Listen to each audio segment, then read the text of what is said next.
আমরা যদি মানুষের সমর্থন পাই এবং সরকার গঠন করতে সক্ষম হই, তাহলে আমরা কতগুলো পদক্ষেপ নিতে চাই। এই গ্রামের মানুষ বলেন, দুস্থ মানুষ বলেন, এই পরিবারগুলোর পাশে দাঁড়াতে চাই আমরা।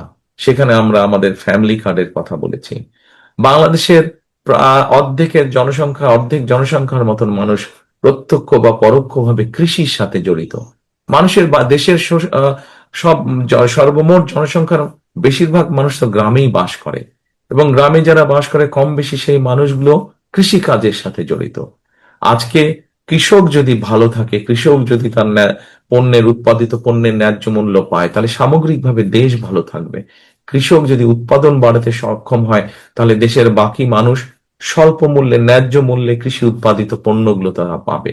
এবং সেই জন্যই কিন্তু কৃষকের পাশে এসে দাঁড়ানোর জন্য, কৃষককে সহযোগিতা করার জন্য, কৃষকের ভালোভাবে সহযোগিতা করার জন্য আমরা সেই জন্য কৃষি কার্ডের মতন একটি প্রকল্প হাতে নিয়েছি, যে আমরা দেশের মানুষের সমর্থন নিয়ে সরকার গঠনে সক্ষম হলে কৃষকদের পাশে দাঁড়াবো।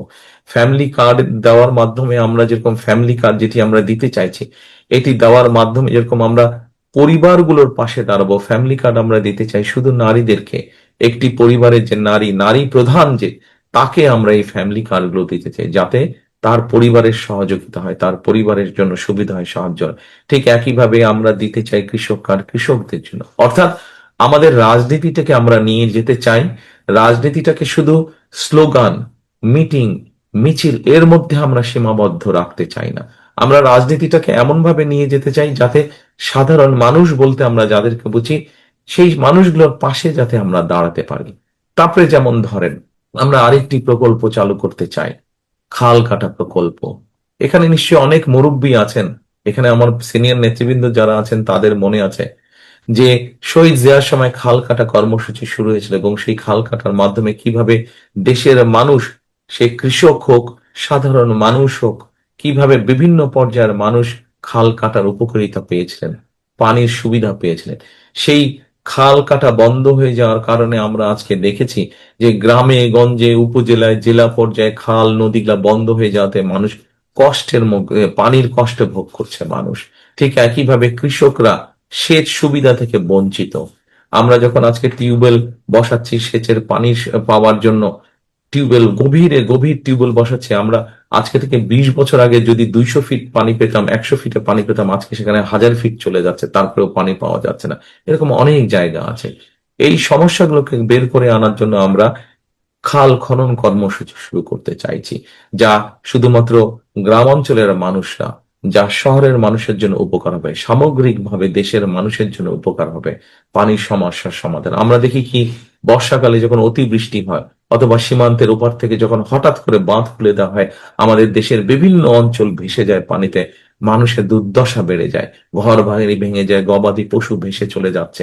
আমরা এই বন্যাকে নিয়ন্ত্রণ করা হোক, পানির সুবিধার জন্য হোক, সেচ সুবিধার জন্য খাল খনন কর্মসূচি, যেই কাজগুলো করলে সাধারণ মানুষ সরাসরি সুযোগ সুবিধা পাবে, সেই কাজগুলো আমরা করতে চাইছি। অর্থাৎ রাজনীতিটাকে আমরা নিয়ে যেতে চাচ্ছি মানুষের উপকারের জন্য। শুধুমাত্র যে আমরা মিটিং মিছিলের মধ্যে রাজনীতি রাখতে চাইছি না, শুধুমাত্র এক দল আরেক দলকে শুধু দোষারোপ করবে, এই দোষারোপের রাজনীতি করলে তো মানুষের পেট ভরে না। কি করলে মানুষের পেট ভরবে, কি করলে মানুষ ভালো থাকবে, সেই কাজগুলো আমরা শুরু করতে চাই, সেই কাজগুলো আমরা করতে চাই। দেখুন, আরেকটি কথা যেমন বলি, এই যে আজকে যে বাচ্চাটা আফিয়া, ও বাচ্চাটা যে আজকে যেই বেচারা, যেই কারণে তার বাবা তাকে ছেড়ে চলে গেছে, অর্থাৎ ওর অনেক অল্প সংখ্যক মানুষের হয়, কিন্তু ও বেচারারও এই রোগটি হয়েছে, যে কারণে তার শরীরের রংটা অন্যরকম। গ্রামের মানুষ বিশেষ করে আজকে চিকিৎসা সুবিধা, বেসিক যে চিকিৎসা, মৌলিক যে চিকিৎসা সুবিধা, এই চিকিৎসা সুবিধা থেকে আমাদের লক্ষ লক্ষ কোটি কোটি মানুষ বঞ্চিত। আজকে আমরা গ্রামের মানুষের কাছে, বিশেষ করে মা বোনদের কাছে, বিশেষ করে শিশুরা যাতে গ্রামে যারা বসবাস করছেন তারা যাতে স্বাস্থ্য সুবিধা পান, সেই জন্য আমরা একটি পরিকল্পনা গ্রহণ করেছি। কি সেই পরিকল্পনা? আজকে এই যে কথাগুলো বলছি, এখানে আপনারা যারা আছেন সবাই কিন্তু আপনারা চাঁদপাড়া গ্রামে বাস করেন, অর্থাৎ এখানে উপস্থিত মোটামুটি সবাই কিন্তু, অধিকাংশ মানুষ গ্রামের মানুষ। অর্থাৎ দেশ গ্রামের মানুষ যারা আছেন তাদের জন্য বিএনপি কি পরিকল্পনা, সেগুলো সংক্ষেপে আমি আজকে আপনাদের সামনে দু একটি কথার মাধ্যমে বলতে চাইছি। স্বাস্থ্য সুবিধাটা আমরা গ্রামের মানুষের কাছে পৌঁছে দিতে চাই। অনেক বাংলাদেশে বহু বোন আছেন, বহু মা আছেন যারা বছরের পর বছর ধরে বিভিন্ন শারীরিক কষ্ট ভোগ করছেন, কিন্তু হয়তো সদর উপজেলা হাসপাতালে যেতে পারছেন না, সদর জেলা হাসপাতালে যেতে পারছেন না। হয়তো ছেলে টাইম পাচ্ছে না, হয়তো ভাই টাইম পাচ্ছে না, হয়তো স্বামী সময় করতে পারছে না, তাকে নিয়ে যেতে পারছে না। আমরা স্বাস্থ্যকর্মী নিয়োগ করতে চাই। স্বাস্থ্যকর্মী নিয়োগ করার মাধ্যমে আমরা এই সুবিধাটা, অর্থাৎ বিশেষ করে মা বোনদের জন্য, বিশেষ করে ছোট ছোট বাচ্চাদের জন্য যারা একা হাসপাতালে যেতে পারে না, তারা যাতে ঘরে বসে মৌলিক যে চিকিৎসাগুলো, সেই চিকিৎসা সুবিধা যাতে তারা পায়, সেই জন্য আমরা দেশে 1,00,000 স্বাস্থ্যকর্মী নিয়োগ করতে চাচ্ছি। তাদেরকে আমরা ট্রেনিং দিব এবং এই স্বাস্থ্যকর্মীরা গ্রামে গ্রামে যাবে। এখানে যারা সিনিয়র নেতৃবৃন্দ আছে, এই গ্রামে যারা মুরব্বীরা, আপনারা আজকের এই অনুষ্ঠানে উপস্থিত আছেন, আপনাদের নিশ্চয়ই মনে আছে শহীদ জিয়ার সময় কিন্তু পল্লী চিকিৎসক ছিল, নিশ্চয়ই এখনো আছে কিছু কিছু। শহীদ জিয়ার সময় পল্লী চিকিৎসক ছিল, অর্থাৎ গ্রামের মানুষ কষ্ট করে যাতে তাদেরকে খুব সিরিয়াস কোনো অসুখ বিসুখ না হলে, ছোটখাটো অসুখ বিসুখ যাতে ঘরে বসেই তাদেরকে আমরা চিকিৎসার সুবিধা দিতে পারি, সেইটির ব্যবস্থা আমরা করতে চাইছি। আরেকটি বিষয় আছে, আমরা বিভিন্ন শ্রেণী পেশার মানুষ, আমরা এই যে বলেছি, একটু আগে বললাম ফ্যামিলি কার্ডের কথা, এই ফ্যামিলি কার্ড দেওয়ার মাধ্যমে আমরা যেরকম মা বোনদেরকে সহযোগিতার হাত বাড়িয়ে দিতে চাইছি, তাদেরকে আমরা স্বাবলম্বী করে গড়ে তুলতে চাইছি। আপনাদের নিশ্চয়ই মনে আছে দেশনেত্রী খালেদা জিয়ার সময় আমাদের নারীদের শিক্ষা, যারা নারীরা যাতে শিক্ষা পায়, ওই জন্য দেশনেত্রী খালেদা জিয়া যখন দেশ পরিচালনার দায়িত্বে ছিলেন, উনি কি করেছিলেন, উনি কিন্তু মেয়েদের শিক্ষা ক্লাস 12 পর্যন্ত, ইন্টারমিডিয়েট পর্যন্ত মেয়েদের শিক্ষা ব্যবস্থা ফ্রি করে দিয়েছিলেন।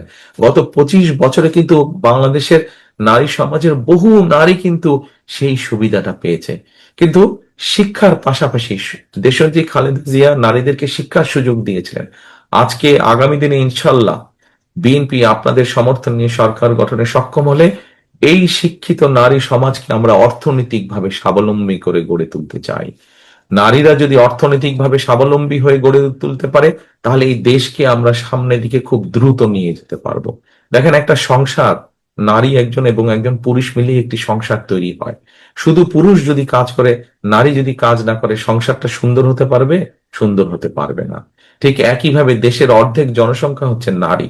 সেই নারীদেরকে যদি আমরা সহযোগিতা না করি, তাহলে তো দেশকে আমরা এগিয়ে নিতে পারবো না। সেজন্য আমরা চাই, যেই নারীরা শিক্ষিত হয়েছে, গত 20 বছর 25 বছর ধরে শিক্ষিত হয়েছে, খালেদা জিয়া যে সুবিধা তৈরি করেছেন, আগামী দিনে বিএনপি সরকার ইনশাল্লাহ সেই নারীদেরকে অর্থনৈতিকভাবে স্বাবলম্বী করতে চাই। সেই জন্যই আমরা সেই ফ্যামিলি কার্ড দিতে চাই। খালেদা জিয়ার সময় আপনাদের খাল খননের মাধ্যমে যেরকম শহীদ জিয়া কৃষকদের সেচের সুবিধা করে দিয়েছিলেন, আপনাদের নিশ্চয়ই এখানে অনেকে আছেন যাদের মনে আছে খালেদা জিয়া 91 সালে যখন সরকার গঠন করলেন, তখন কিন্তু কৃষকদেরকে 5,000 টাকা সুবিধা, কৃষি ঋণ মৌকুফ করে দিয়েছিলেন। 25 বিঘা পর্যন্ত জমির খাজনা মৌকুফ করে দিয়েছিলেন। 10,000 টাকা যাদের যাদের কৃষি ঋণ ছিল, তাদের সুদটা মৌকুফ করে দিয়েছিলেন। আমরা এবার কৃষক কার্ডের মাধ্যমে কৃষকদের পাশে আরো শক্তভাবে সরকার দাঁড়াতে চাই।